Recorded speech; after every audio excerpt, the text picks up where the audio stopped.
Hi everybody, स्वागत है आपका मेरे चैनल पर। तो सबसे पहले अगर आप मेरी वीडियो पहली बार देख रहे हैं तो मेरे चैनल को सब्सक्राइब ज़रूर करें और जो बेल का आइकन दिख रहा है उसे भी प्रेस कर दें ताकि मेरी आने वाली वीडियोस का नोटिफिकेशन आप तक पहुंच जाए। तो आज जो मैं स्टोरी लेकर आई हूं यह एक शॉर्ट मोरल स्टोरी है। बहुत ही अच्छी कहानी है, वीडियो के एंड तक बने रहिएगा। इस स्टोरी में आपको बहुत सारे न्यू वर्ड मिलेंगे जिसका आप हिंदी मीनिंग जानेंगे और साथ ही स्टोरी को रीड करना और इंग्लिश वर्ड्स के करेक्ट प्रोनाउंसिएशन के बारे में भी इस चैनल के थ्रू आप सीखेंगे।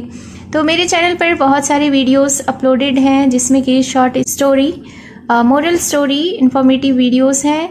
तो आप मेरे चैनल पर जाकर वहां से चेकआउट कर सकते हैं। और एक बात मैं बताना चाहूँगी कि मेरी जो स्टोरी होती है उसे आप बहुत ही केयरफुली सुने, उसकी आप प्रैक्टिस करें अपने ओन लैंग्वेज में, अपने फैमिली एंड फ्रेंड्स के साथ बातचीत में अपनी स्टोरी को सुनाएं।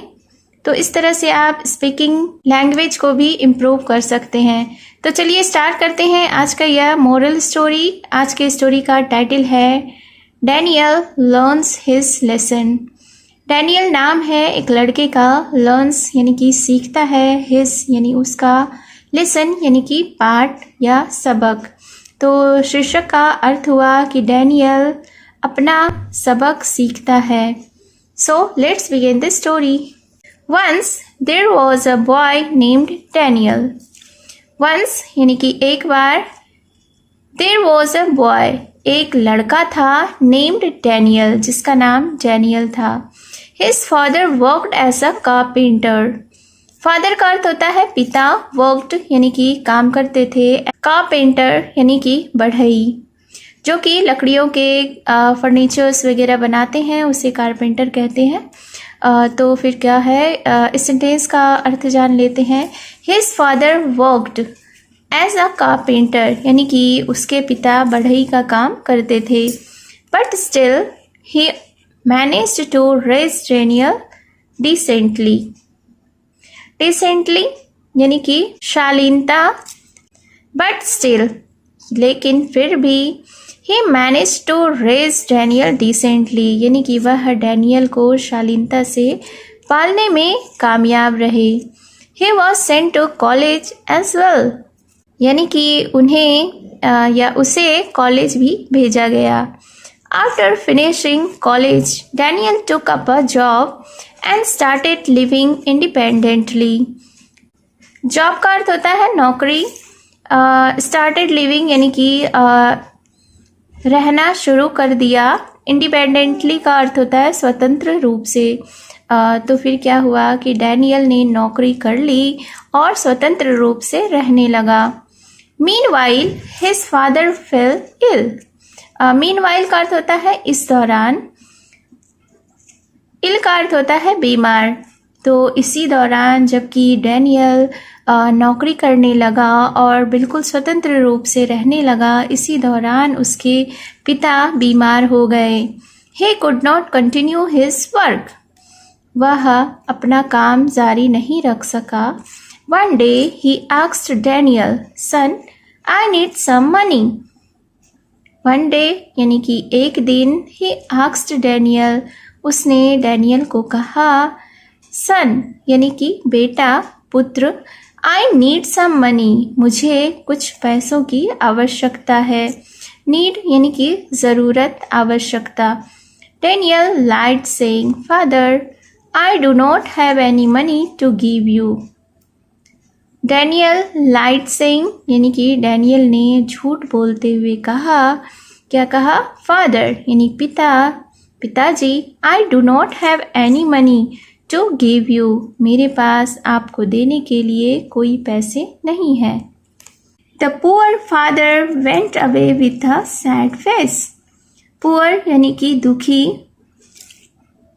वेंट अवे यानी चले गए, सैड फेस, सैड का अर्थ होता है उदास, फेस यानी कि चेहरा।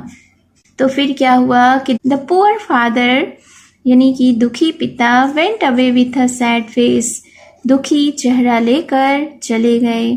डेज वेंट बाई, दिन गुजरता गया। वन डे एक दिन Daniel saw a small boy selling toys. Daniel ने एक छोटे से लड़के को देखा जो कि टॉयज यानी कि खिलौने बेच रहा था। टॉयज का अर्थ होता है खिलौना, सेलिंग यानी कि बेच रहा था। तो एक लड़के को डैनियल ने देखा जो कि खिलौने बेच रहा था। डैनियल आस्क्ड, डैनियल ने पूछा, क्या पूछा? Why are you selling toys? कि तुम खिलौने क्यों बेच रहे हो? The boy replied यानी कि जवाब दिया। तो लड़के ने जवाब दिया, My father met with an accident, so I'm helping him by selling these toys. Accident का अर्थ होता है दुर्घटना, हेल्प यानी कि मदद करना। तो उस लड़के ने जवाब दिया कि my father met with an accident, यानी कि मेरे पिता की दुर्घटना हो गई है।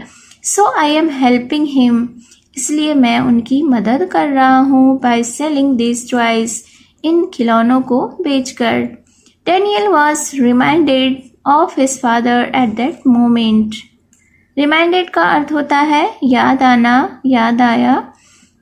मोमेंट यानी कि पल। Daniel was reminded of his father at that moment, यानी कि उस पल डैनियल को अपने पिता की याद आ गई। And emotional Daniel immediately went to meet him. Emotional यानी कि भावुक, इमीडिएटली का अर्थ होता है तुरंत। वेंट यानी गया, मीट मतलब मिलना, हिम यानी उसे। तो जो एन इमोशनल डैनियल यानी कि भावुक Daniel immediately went to meet him, तुरंत ही उनसे मिलने गया। किनसे मिलने गया? अपने पिता से। ही बेग्ड हिज फॉरगिवनेस। फॉरगिवनेस यानी कि क्षमा। तो ही बेग्ड हिज फॉरगिवनेस, उसने उनसे माफ़ी मांगी, यानी डैनियल ने अपने पिता से माफ़ी मांगी। From that day on, he took great care of him. From that day on, यानी उस दिन से, he took great care of him. वह उसकी बहुत ही देखभाल करता था। Moral of the story is always love and respect elders. Always यानी कि हमेशा, love यानी प्रेम, respect यानी कि आदर, सम्मान, elders यानी कि बड़े। तो इस स्टोरी का मोरल है, सीख है कि always love and respect elders, यानी कि हमेशा बड़ों को प्रेम करें और रिस्पेक्ट यानी कि आदर करें। So it was the story. आपको ये स्टोरी कैसी लगी कमेंट में ज़रूर बताएं, और क्या आपने इस स्टोरी में कुछ न्यू वर्ड सीखे वह भी बताएं।